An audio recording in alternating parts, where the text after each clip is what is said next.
Assalamualaikum warahmatullahi wabarakatuh. Raditu billahi rabba wa bislami dina wa bi Muhammadin nabiyya wa rasulah. Rabbi israh li sadri wa yassir li amri wa ahlul 'uqdatam min lisani yafqahu qawli. Puji dan syukur kehadirat Allah Subhanahu wa taala bahwasanya hari ini kita masih diberi kesehatan, kesempatan dapat melakukan kegiatan rutinitas kita seperti biasa ya. Selawat dan salam kepada junjungan kita Nabi besar Muhammad sallallahu alaihi wasallam. Allahumma shalli ala sayyidina Muhammad wa ala ali sayyidina.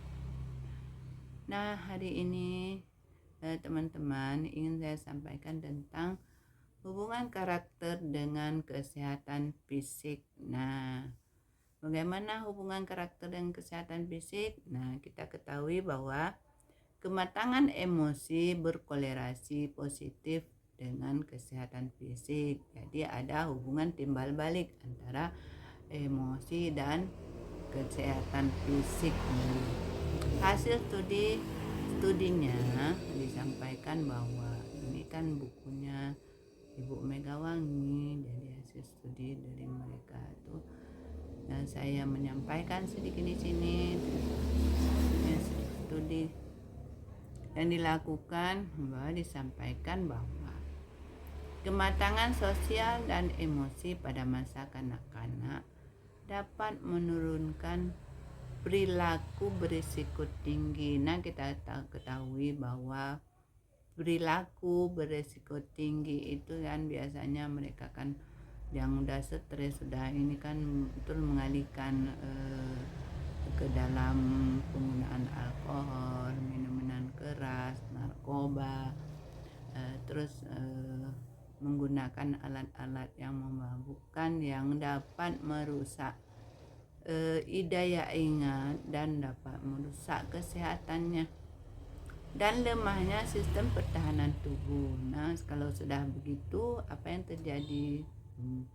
Jadi pertahanan tubuh mereka tidak lagi sehat ya, tidak stabil. Meningkatkan kematangan emosi sosial pada masa kanak-kanak dapat memperbaiki kesehatan.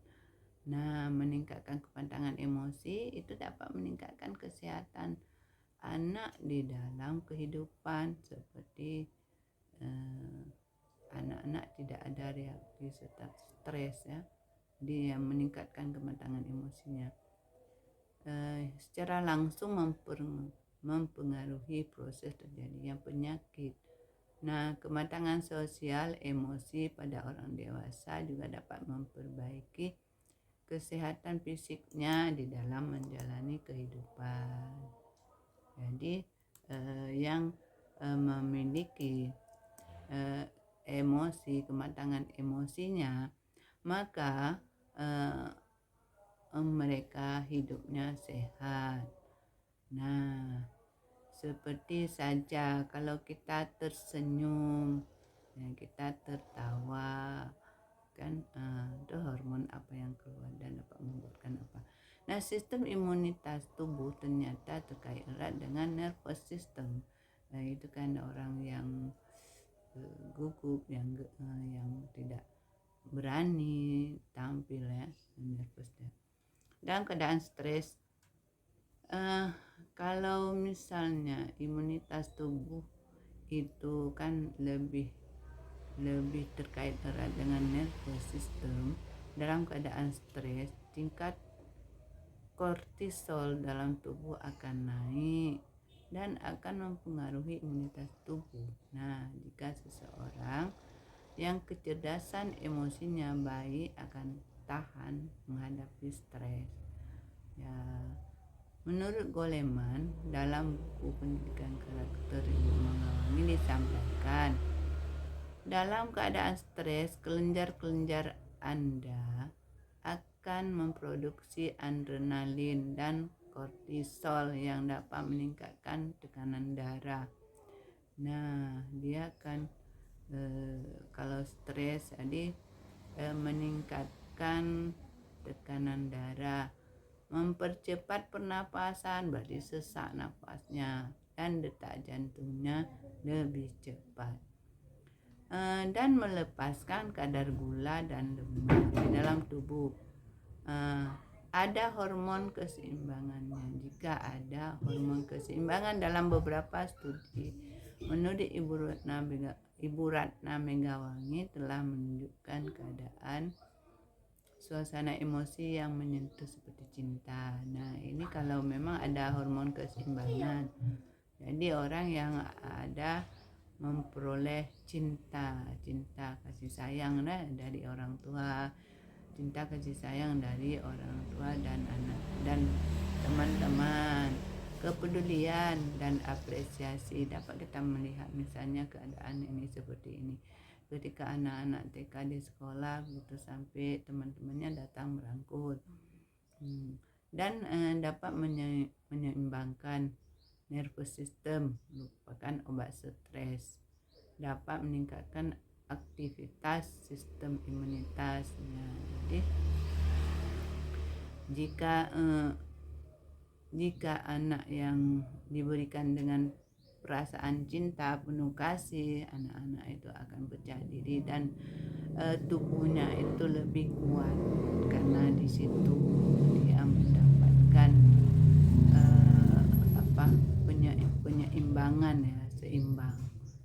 Manusia berkarakter adalah mereka yang cerdas emosinya, merupakan wilayah otak kanan. Nah, ini yang dilatih otak kanannya ini dilatih melalui melalui kecerdasan emosi. Penemuan ilmiah membuktikan suasana hati yang damai, penuh cinta, dengan sekresi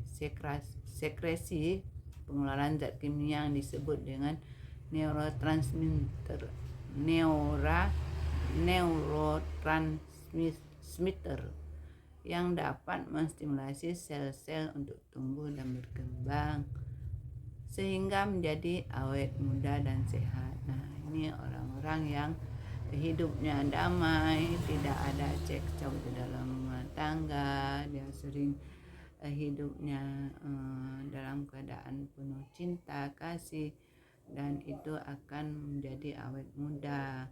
Nah, tapi sebaliknya jika selalu ribut dan marah-marah itu akan menjadi awet tua ya. Sebaliknya hati yang negatif dapat meningkatkan sekresi zat kimia yang dapat membunuh sel-sel, lambat laun mempercepat proses penuaan, mudah terserang berbagai penyakit. Nah, makanya di dalam rumah tangga ciptakan suasana damai, cinta, dan tidak saling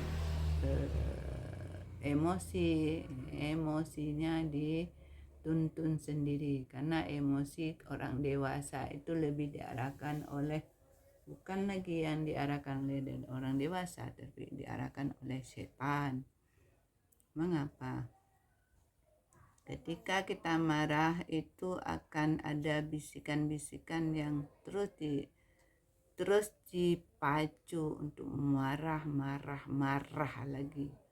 Nah, itu yang terjadi ketika kita rasakan sendiri. Ketika marah itu akan ingin mengucapkan kata-kata yang lebih sakit, yang lebih sulit didengar, yang lebih lebih tidak enak ya. Tidak enak.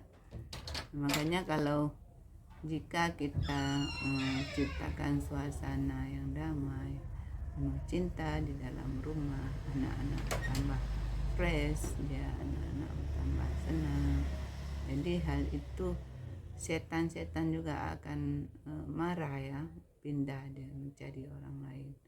Namun orang-orang yang dekat sama setan itu rumah tangganya akan buruk, dan pernikahan anaknya itu akan buruk. Itu biasanya mereka-mereka yang tidak mendapat ilmu pengetahuan sebelum berumah tangga, tidak memperoleh ilmu agama yang baik. Makanya sebelum menikah cari dulu ilmunya supaya rumah tangganya tidak berantakan. Pelajari tentang ilmu agama, jangan asal-asal kawin.